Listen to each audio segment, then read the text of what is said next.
Hey, welcome to exercise 6 on page 94.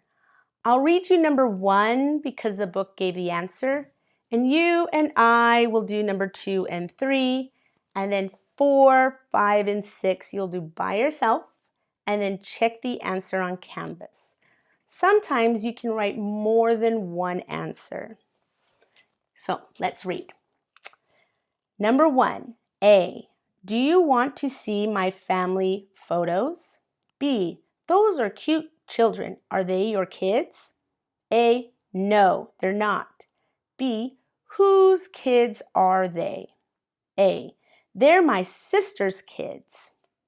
So we'll try us together. Let me make sure I put this down and get a marker. We work together on number 2 and 3. We need to look at the conversation. Conversation means two people or more are talking, right? A, there's a book on the floor. B, let me see if it has a name inside it. This is the question we need to make, but this is the answer. It's Rita Paleta's book. So, they found a book. So we're talking about a book, right? So we need to say whose book, because we want to know about the book. Whose book? Well, the answer here has it's Rita's, so it is. So the be verb is right here. It's the same in the question. Whose book is, and what's the subject? We don't know about Rita, but it. Okay, whose book is it? Remember, it refers to the book. Whose book is it? Who does it belong to? So, whose book is it? It's Rita Paleta's book. My husband and I have different last names. And then we have a blank. And then it says, our son uses my husband's last name. So this can have more than one answer. The book has a different answer than I would write, because I would look at the question and say, we all know we need to start with whose, right? So whose. So here, my husband and I have different they're talking about names. Our son uses my husband's last name. So whose last name, oops, it's kind of close there. Let's do it again. Whose last name, whose last name, okay, we're talking about son, so it's the same as he. So we're going to use whose last name does he have? But I think the book used a different question.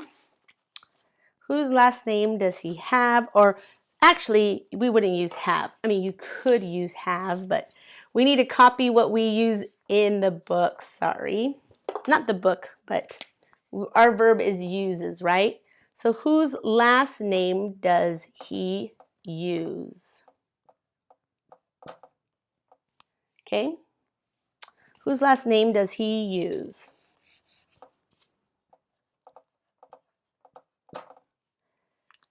The question, the answer they gave in the book was a little bit different than I would use.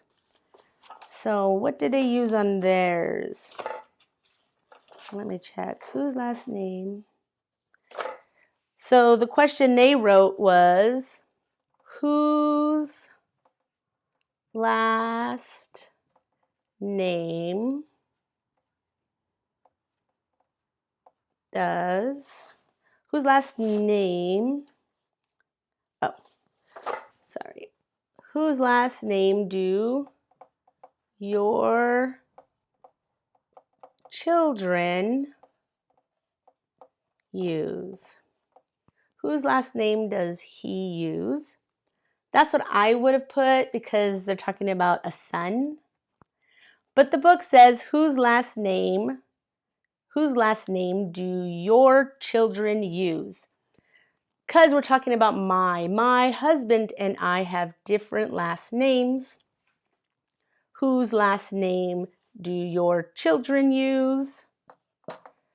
Another possible answer you could have done is if you knew they only had one child. So you can say, whose last name so this one would be, whose last name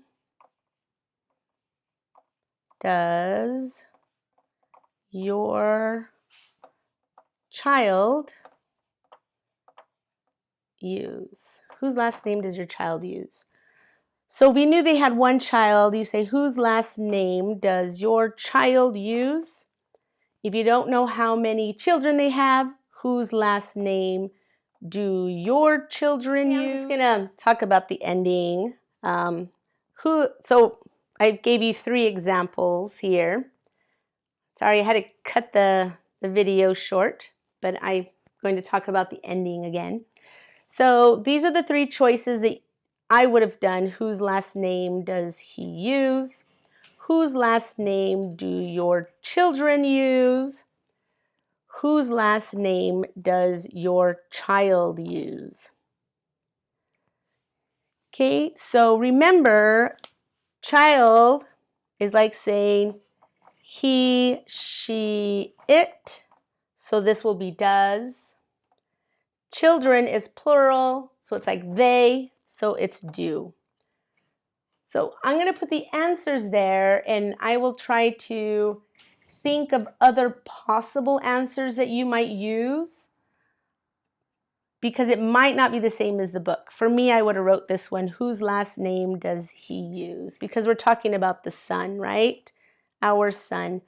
Our could help us too. You can say, whose last name does,